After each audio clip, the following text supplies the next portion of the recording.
오늘의 주요 뉴스입니다. 어제 하루 코로나19 신규 환자는 346명으로 사흘 만에 300명대로 내려왔습니다. 방역당국은 백신 접종 이후 사망과 이상 반응 사례에 대한 1차 조사 결과를 오늘 발표할 예정이라고 밝혔습니다. 미국의 신규 확진자 수가 2달간 감소세를 보이면서 사망자 추이를 예측할 수 있는 입원 환자 수도 4만여 명으로 줄었습니다. 파우치 전염병 연구소장은 초등학생들은 안전성 연구가 끝난 후인 내년 1분기 백신에 접종할 것이라고 밝혔습니다. 백신 접종률 세계 1위인 이스라엘이 카페나 음식점 영업을 허용하는 등 봉쇄 조치를 지난달에 이어 다시 완화했습니다. 하지만 감염 재생산 지수가 다시 1을 넘어서면서 오는 23일 총선을 의식한 정치적 결정이라는 비판이 나오고 있습니다. 국내 유명 제약사가 해열제와 당뇨병 치료제 원료 용량을 조작해 판매한 것으로 드러났습니다. 복용한 사람의 부작용이 우려되지만 얼마나 많은 불법 의약품이 유통됐는지 파악되지 않고 있습니다.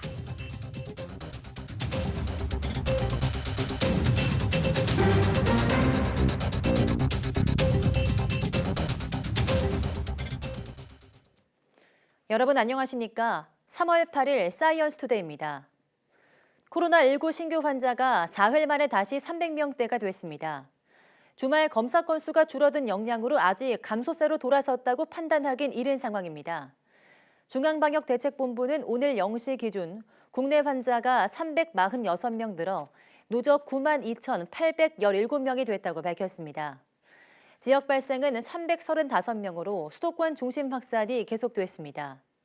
서울 97명, 경기 128명, 인천 15명 등 수도권에서만 240명이 확진됐고 대전과 경남을 뺀 등 전국 15개 시도에서 환자가 나왔습니다. 숨진 사람은 8명 늘어 국내 사망 누적은 1,642명으로 집계됐습니다. 위중증 환자는 6명 줄어 누적 128명이 됐고 완치 환자는 254명 늘어 격리 해제 누적은 83,474명입니다. 중앙재난안전대책본부는 코로나19 백신 접종이 시작된 이후 열흘간 전국에서 31만 6,865명의 1차 접종을 받았으며 3,900여 건의 이상 반응이 보고됐다고 밝혔습니다. 전해철 중대본 2차장은 오늘 중대본 회의 모두 발언을 통해서 지난달 26일 시작된 백신 접종이 순조롭게 진행돼 접종 10일째인 어제까지 31만 6,865명에 대한 접종이 이루어졌다며 이는 우선 접종 목표 대상 인원의 41.5% 수준이라고 말했습니다. 또 접종 기간 3,900여 건의 이상 반응이 신고됐지만 대부분은 두통, 발열 등 가벼운 증상이라며 접종 이후 사망 및 아나필락시스 의심 신고 사례는 역학조사를 통해 인과성 여부를 조사하고 있으며 1차 조사 결과는 오늘 국민 여러분들께 설명해 드릴 예정이라고 말했습니다. 중대본은 또 코로나19 확진자 수가 여전히 심각한 상황이라고 우려하면서 백신 접종이 진행되고 있지만 아직 마스크를 벗을 때는 아니라며 이완된 경각심이 이제 막 시작된 백신의 시간을 무력화하지 않도록 국민 여러분의 참여와 협조를 부탁드린다고 호소했습니다. 화이자 백신 1차 접종을 받은 국립중앙의료원 간호사 2명이 코로나19로 확진됐습니다. 국립중앙의료원은 지난달 28일 화이자 백신을 접종받은 코로나19 경증 환자 수용병동 간호사 2명이 확진 판정을 받았다고 밝혔습니다. 최초 확진된 간호사는 지난 5일 발열 증상을 보고한 뒤 다음 날 확진됐고 이후 전수조사를 진행한 결과 다른 간호사 1명이 추가로 확진됐습니다. 의료원은 지난 1일 두 간호사가 함께했던 야간 근무를 감염의 고리로 보고 있습니다. 국립중앙의료원은 간호사들의 확진과 백신 사이 연관성은 없다고 설명했습니다. 특히 항체가 형성되려면 보름은 걸린다며 백신에 맞는 과정에서도 코로나19에 노출되면 감염될 수밖에 없다고 설명했습니다. 정부가 아스트라제네카의 코로나19 백신을 만 65세 이상 고령층에게 접종할지를 조만간 결정할 예정입니다. 코로나19 예방접종 대응 추진단은 아스트라제네카 백신의 접종 대상 확대 여부와 관련해 이번 주 중에 예방접종 전문위원회를 개최하고 관련 내용을 논의할 예정이라고 밝혔습니다. 다만 아직 구체적인 회의 일정은 정해지지 않았으며 정확한 날짜는 조율 중이라고 설명했습니다. 정부는 앞서 2, 3월 예방접종 시행계획을 발표하면서 요양병원, 요양시설 내 만 65세 이상 입소자, 종사자 등에는 아스트라제네카 백신 접종을 일단 보류했습니다. 네, 일교차가 크긴 해도 부쩍 따뜻해진 날씨에 나들이 객이 많아졌습니다. 늘어난 바깥 활동만큼 방역 수칙을 지키지 않는 모습도 쉽게 찾아볼 수 있었습니다. 김다연 기자입니다. 햇볕을 벗삼아 힘차게 페달을 밟는 아이들. 살랑 부는 바람을 타고 들뜬 목소리가 퍼집니다. 엄마와 잔디밭에 마주 앉은 아이 얼굴엔 웃음이 떠나지 않습니다. 사람들이 좀 오전 시간대에는 많이 오지 않으니까 제 나름의 좀 수칙을 지킨다고. 오랜만에 이제 밖에 나오고 상쾌한 공기도 마시니까 기분이 최고인 것 같아요. 서너 명씩 모여 앉은 학생들은 도란도란 밀린 이야기를 나누기 바쁩니다. 작년 1월 달쯤에 오는 걸로 기억해요. 코로나 때문에 그래도 조금 많은 활동을 못하지만 그래도 마스크 끼면서 그래도 활동을 조금 할 수 있다는 점에 좀 좋았습니다. 따뜻해진 날씨에 도심은 반짝 활기를 되찾았습니다. 공원을 찾는 발길이 부쩍 늘었습니다. 특히 여의도 한강공원의 경우 지난 일주일 새 이용객이 2배 가까이 늘었습니다. 늘어난 발길만큼 방역 수칙을 지키지 않는 이른바 노 마스크족도 쉽게 눈에 띕니다. 식사를 마친 뒤 마스크를 올리지 않거나 대담하게 벗은 채 산책하고 야외에서도 꼭 마스크를 해주셔야 됩니다. 협조 부탁드립니다. 5명 이상 붙어 앉아 음식을 나눠 먹다 단속반이 다가가자 불이 나게 흩어지기도 합니다. 형제지간도 안 됩니다. 부모님하고 직계 가족만 1시간 동안 단속반의 계도 조치에 걸린 사례만 10여 건. 실내보다는 그 한적한 공간을 이용해서 한강공원에 많이 나오는 것 같습니다. 저희가 수시로 계속 다니면서 계도를 진행하고 있습니다. 방역당국이 야외 나들이를 코로나19 재확산 요인으로 꼽은 만큼 봄 물결을 온몸으로 만끽하고 싶은 마음은 잠시 접어두고 풀어진 경계심을 다잡아야 할 3월입니다. YTN 김다연입니다. 방과 후 학교 프로그램과 돌봄교실을 통합한 거점 통합돌봄센터가 전국에서 처음으로 경남 창원에 문을 열었습니다. 각 학교를 돌며 통학 차량을 운영하고 주말과 야간 돌봄도 가능해서 학부모들의 걱정을 덜어줄 것으로 보입니다. 오태인 기자입니다. 돌봄교실에서 학생들이 돌봄 전담사와 놀이가 한창입니다. 역교실에서는 블록을 활용한 창의력 수업이 진행됩니다. 또 다른 곳에서는 컴퓨터로 방과 후 학교 프로그램 수업을 듣습니다. 돌봄교실과 방과 후 학교 프로그램을 통합한 거점 통합 돌봄센터가 문을 열었습니다. 교실도 다 없어지고 색칠까지 해놓으니까 좀 신기하고 좀 재미있다. 아는 동생이 있으면 여기 꼭 오라고 하고 싶어요. 빈 교실이 많은 학교를 고쳐 돌봄교실 6개와 방과 후 학교 프로그램 26개를 운영합니다. 인근 10개 초등학교 650명이 넘는 학생이 동시에 이용할 수 있습니다. 학생을 실어나르는 통학 차량도 운행하고 1학년에서 2학년에 제한됐던 돌봄교실을 4학년까지 확대했습니다. 저녁 8시까지 야간 돌봄도 가능하고 주말에도 아이들이 찾을 수 있습니다. 1학년부터 4학년까지 이제 대상을 확대를 했고요. 평일 20시까지 저희들이 돌봄을 운영을 하고 있습니다. 토요와 수시, 즉 틈새 돌봄이 운영된다는 차이점이 있고요. 전국에서 처음으로 경남 창원에 문을 연 거점 통합 돌봄센터 늘봄. 돌봄이 필요하지만 갈 곳이 없던 학생들을 따뜻하게 돌봐줄 수 있는 공간이 될지 관심이 쏠립니다. YTN 오태인입니다. 코로나19로 한국 사회와 자신의 삶이 위기에 처했다는 인식이 6개월 전보다 줄어든 것으로 조사됐습니다.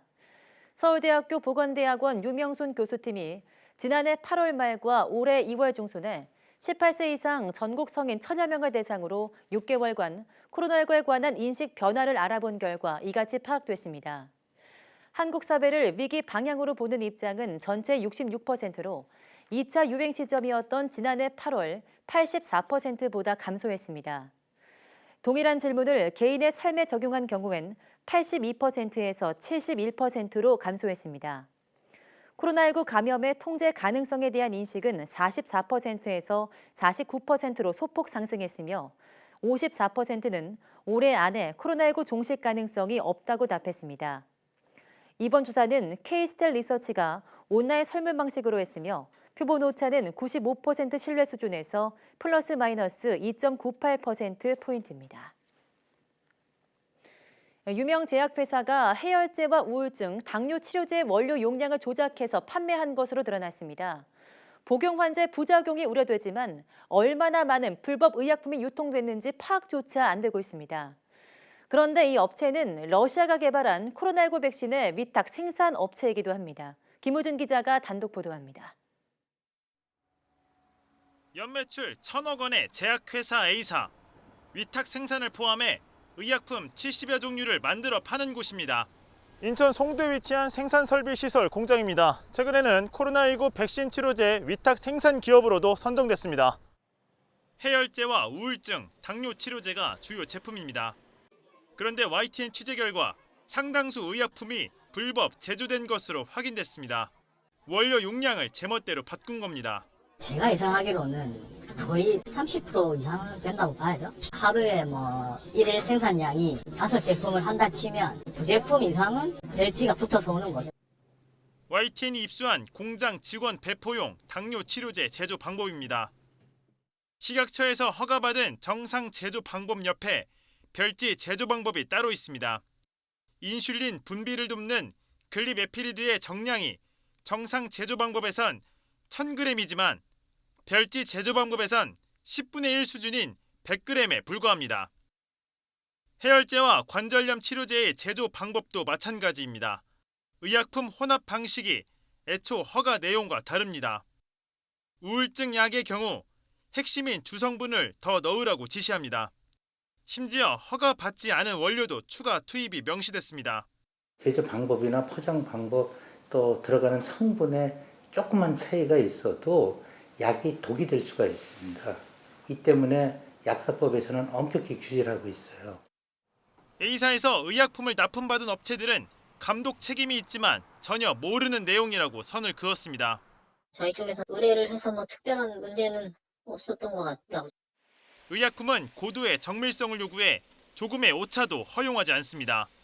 전문가들은 원료 용량의 임의 조작이 심각한 부작용을 유발할 수 있다고 우려했습니다. 약물은 농도가 조금만 바뀌어도 해당 효과가 달라지는 거죠. 당뇨도 마찬가지로 혈당 조절해야 되는 부분에 있어서 저혈당의 부작용이 올 수 있겠죠. 그런 경우에는 환자를 치료하는 데 있어서 큰 문제가 될 수 있으니까. A사 측은 설비시설의 노후화로 인한 편차를 줄이기 위해 임의로 제조 방법을 수정했다며 잘못을 인정했습니다. 그러면서 자체 조사를 거쳐 식약처에 자진 신고하겠다고 밝혔습니다. 그런 식약청에 저희가 자진 신고했습니다. 기본적으로 해당 품목에 대해서 식약청의 처분은 다양할 것 같습니다만 아마 해당 품목은 제조물 정지나 허가 취소가 될 것 같고요. A사는 러시아가 개발한 코로나19 백신인 스푸트니크 V를 위탁 생산하는 업체입니다. A사의 의약품 제조 방식에 대한 신뢰성 의문이 제기되면서 파장은 만만치 않을 것으로 보입니다. YTN 김우준입니다. 일반 식품을 다이어트 약이나 건강기능식품인 것처럼 부당 광고한 제품이 무더기로 적발됐습니다. 식품의약품안전처는 다이어트나 질병치료 효과를 내세워 광고한 온라인 마켓 1000여 곳을 점검한 결과 부당 광고 547건을 적발해 사이트 접속 차단과 행정처분 조치를 내렸다고 밝혔습니다. 적발 사례에는 일반 식품을 체중 감량, 피부 개선, 피로 회복 등의 기능이 있는 것처럼 허위 광고한 내용이 273건으로 가장 많았습니다. 또 차를 마시면 붓기를 빼거나 모유를 촉진할 수 있다는 등 인정받지 않은 기능을 과장한 사례도 200건에 달했습니다. 골다공증이나 생리통, 변비 등 질병을 예방하거나 치료할 수 있다고 광고한 제품은 76건, 식품을 다이어트 약이나 이뇨제 등으로 표현한 제품은 11건이었습니다. 네, 올해 상반기 기업 공개 IPO 대어로 꼽히는 SK바이오사이언스가 내일 일반 공모주 청약에 들어갑니다. 앞서 지난 4, 5일 기관 투자자 대상 수요 예측에서 1000대 1 안팎의 경쟁률을 기록하며 흥행을 예고했습니다. SK바이오사이언스는 코로나19 백신 개발과 위탁 생산업체를 운영하고 있으며 자체 개발한 백신 후보 물질은 임상에 들어가 있습니다. 아스트라제네카와 노바백스 등 글로벌 기업과 백신 후보 물질 등의 생산 계약을 체결했습니다. 공모가는 희망 공모가 최상단인 6만 5천 원이 예상됩니다. 2년 전 제주 바다에서 대형 고래류의 일종인 참고래 새끼가 죽은 채 발견됐습니다. 부검까지 진행돼 고래 연구에 도움이 됐는데요. 조만간 묻었던 뼈를 꺼내서 표본으로 만들어 전시할 예정입니다. 보도에 고재형 기자입니다. 지난 2019년 제주에서 참고래가 죽은 채 발견됐습니다. 몸 길이 12.6m로 아파트 4층 높이와 맞먹었습니다. 새끼 참고래로 어미와 떨어져 생활하다 죽은 것으로 추정됩니다. 발견 당시에는 유통이 가능한 밍크고래로 여겨져 고기로 팔려나갈 뻔했습니다. 다행히 보호종인 게 밝혀지면서 국내에선 처음으로 대형 고래류에 대한 부검이 진행됐습니다. 당시 고래 뱃속에서 1m 길이 낚싯줄과 그물 조각 등이 발견되기도 했습니다. 소화기를 완전히 막아서 폐사를 일으킬 만큼의 양이라고 보여지진 않아요. 그래서 해양 쓰레기가 지금 직접적인 사인은 아닌 것으로 판단이 됩니다. 부검을 마친 고래의 뼈는 제주 민속자연사 박물관으로 옮겨져 땅에 묻혔습니다. 표본을 만들기 전에 뼈에 붙은 살과 지방질을 제거하기 위해서입니다.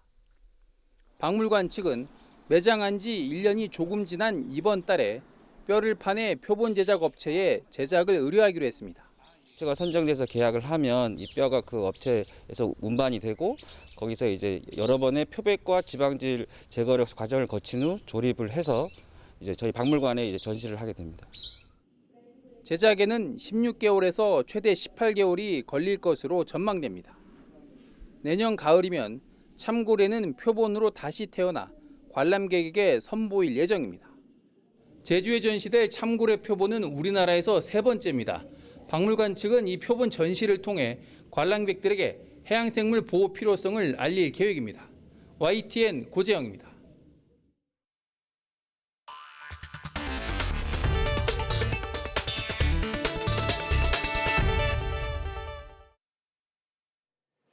앤서니 파우치 미국 국립알레르기 전염병 연구소장은 미국 고등학생들에 대한 코로나19 백신 접종은 올 가을에, 초등학생들에 대한 백신 접종은 내년 1분기가 될 것으로 예상했습니다. 김원배 기자가 보도합니다. 앤서니 파우치 소장은 미국 CBS 방송과 인터뷰에서 미국에서 현재 코로나19 신규 감염자가 하루 6만 명에서 7만 명 사이 수준에서 정체를 보이고 있지만 이는 용인할 수 없는 수준이고 정말 매우 높다고 말했습니다. 파우치 소장은 과거의 다양한 급증 상황을 돌이켜보면 매우 높은 수준에서 정체되다가 급증을 겪었다고 설명했습니다. 그러면서 규제를 서둘러 완화하는 것은 또 다른 급증을 촉발할 위험이 있다고 밝혔습니다. 파우치 소장은 일부 주에서 마스크 착용 의무를 해제하고 공공장소에서의 규제 완화를 발표한 데 대해 우려를 표명했습니다. 규제 완화와 관련해 파우치 소장은 우리는 조심스럽게 천천히 돌아오기를 원한다. 스위치를 켰다 껐다 하지 말라며 또 다른 급증이 발생하는 것은 위험하기 때문이라고 지적했습니다. 파우치 소장은 우리는 올바른 방향으로 가고 있다. 조금 더 참고 견뎌야 한다고 말하고 날씨가 따뜻해진다고 해서 경계를 늦춰서는 안 된다고 당부했습니다. 파우치 소장은 또 고등학생들이 가을 학기까지 백신을 맞을 가능성이 매우 높을 것으로 예상한다고 말했습니다. 또 초등학생들에 대해서는 안전에 대한 연구가 끝난 후인 내년 1분기까지 백신을 접종할 준비가 될 것이라고 밝혔습니다. 파우치 소장은 백신 접종을 받은 사람들이 접종을 받지 않은 사람들과 어떻게 상호작용할 수 있는지에 대한 새로운 연방 지침이 며칠 내에 나올 것이라고 말했습니다. YTN 김원배입니다. 코로나19 백신 접종률 세계 1위인 이스라엘이 카페나 음식점 영업을 다시 허용하는 등 경제 봉쇄 수위를 또 낮췄습니다. 조금씩 일상을 회복하는 모습이지만 이번 달 말 총선을 의식한 성급한 정치적 결정이란 비판도 나오고 있습니다. 박경석 기자가 보도합니다. 문을 닫았던 카페에 손님들이 다시 찾아왔습니다. 백신을 맞았거나 코로나19 음성이라는 사실을 증명하는 그린패스만 있으면 누구나 카페를 자유롭게 이용할 수 있습니다. אני כל כך שמח שהכל נפתח מחדש, ואני מקווה מאוד שהאנשים באמת ישמרו את כל ההנחיות, ואנחנו נוכל להמשיך ולשבת בבתי קפה האלה. 사장과 종업원들도 오랜만에 손님 맞이에 분주합니다. We're very happy that this day came. We've been preparing for this day for a very long time.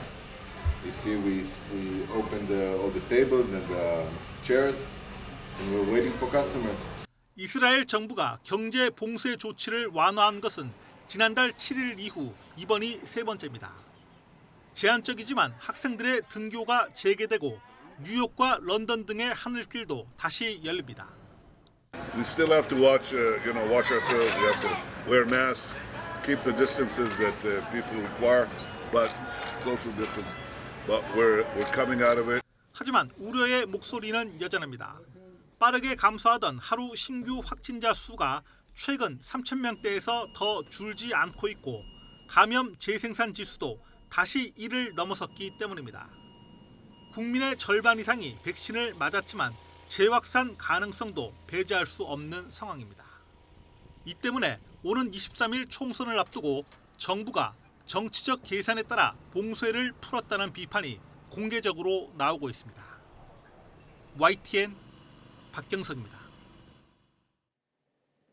인도에서 망명 중인 티베트의 정신적 지도자 달라이라마가 코로나19 백신에 접종했습니다. 달라이라마는 지난 6일 망명 정부가 있는 다람살라의 한 병원에서 접종을 마친 뒤 심각한 문제를 막으려면 접종이 매우 도움이 될 것이라며 용기를 갖고 백신을 맞으라고 말했습니다. 그는 부작용 발생 여부를 살피기 위해서 접종 후 30분가량 병원에 머물렀으며 관저에 함께 거주하는 10명도 백신을 맞았습니다. 인도에서는 현지 제약업체 세룸 인스티튜트가 위탁 생산한 아스트라제네카 백신과 인도 업체 바라트 바이오테크가 자체 개발한 백신 등 두 종류가 쓰이고 있는데 달라이라마는 아스트라제네카 백신을 맞았습니다. 미얀마 군부의 강경 진압으로 유혈 사태가 잇따르고 있는 가운데 시민들이 촬영한 영상이 군경의 만행을 적나라하게 폭로하고 있습니다. 시민들은 생명의 위협을 무릅쓰고 생생한 동영상과 사진을 찍어 미얀마의 실상을 전 세계에 알리고 있습니다. 김태현 기자입니다. 미얀마 각지에서 촬영한 시위 영상에는 충격적인 폭행과 살상 장면이 담겨 있습니다. 이미 경찰에 붙잡혀 아무런 저항 없이 걸어가는 시민에게 총을 쏜 뒤 쓰러진 사람을 질질 끌고 갑니다. 집안에 숨어서 시위 진압 광경을 촬영하는 시민에게도 마구 총탄이 날아옵니다. 미얀마 군경의 잔혹한 만행을 전 세계에 알린 이 영상들은 여러 시민이 온갖 위험을 무릅쓰고 휴대전화로 찍은 것입니다. 건물 폐쇄회로 TV에 찍힌 동영상도 적지 않습니다. 소셜미디어를 통해 전파되는 영상은 국제사회 여론 형성의 기폭제가 되고 있습니다. 지난달 군경이 쏜 실탄에 맞아 쿠데타 이후 첫 사망자가 된 20살 가인의 피격 장면도 동영상에 담겨 확고한 증거가 됐습니다. 지난 3일 버기너 유엔 미얀마 특사는 화상회견을 통해 매우 충격적인 동영상들을 보았다고 폭로했습니다. Today it was the bloodiest day since the coup happened on the 1st of February. We had only today, 38 people died. 동영상에는 화면 양쪽에 검은 부분이 나타나거나 창틀이나 발코니의 기둥이 드러난 경우가 많습니다. 촬영자에게도 무차별 총격이 가해지는 상황에서 숨어서 찍은 것임을 보여줍니다. 목숨을 건 시민 기자들의 활약으로 국제사회는 미얀마의 현실을 직시하고 있습니다. YTN 김태현입니다. 미얀마 경찰 등 약 50명이 쿠데타를 일으킨 군부를 피해 최근 인도로 피신한 데 이어 80여 명이 인도로 가기 위해 국경에서 대기 중이라고 AFP 등 외신들이 보도했습니다. 인도 당국 관계자는 지난 6일 85명 이상의 미얀마인이 인도로 들어가기 위해 국경에서 기다리고 있다고 말했습니다. 앞서 미얀마 경찰 8명은 쿠데타를 일으킨 군부의 지시를 따를 수 없다며 가족 등과 함께 인도 동북부 미조람주로 도주했습니다.